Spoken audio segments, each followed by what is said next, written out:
তুই ওই আঙ্গবাড়ি কুত্তায়ও না তারাবি নামাজ বাদ দিয়া ডাইনা তো সিগারেট লইয়া আর বাবা তো চা লইয়া বয়ে বইয়া খা।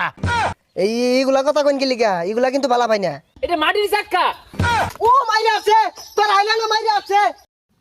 ইমাম সাহ ৫-৬ হাজার টাকা মাসে বেতন ভাইয়া খাইনো বালা পোশাক পাতিও পরুন বালা অবৈধ ব্যবসা আছে নাহি? ওস্তাক ফিরুল্লাহ তৌবা তৌবা ভাই এগুলা কি কইতা শুন অবৈধ ব্যবসা করতাম কে?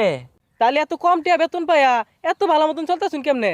আরে ভাই আমরা যারা হুজুরা আছি আমরা সব সময় ওই আল্লাহ তাআলার শুকরিয়া আদায় করি। আমরা যদি মাছ গুস্তু নাও খায়ার পাই কোনো প্রকাশ করি না, আমরা এই অভাবের মধ্যে হাসি খুশি চলার চেষ্টা করি। যাই হোক এই অল্প টাকা দিয়ে সংসার চালান কেমনে আননে?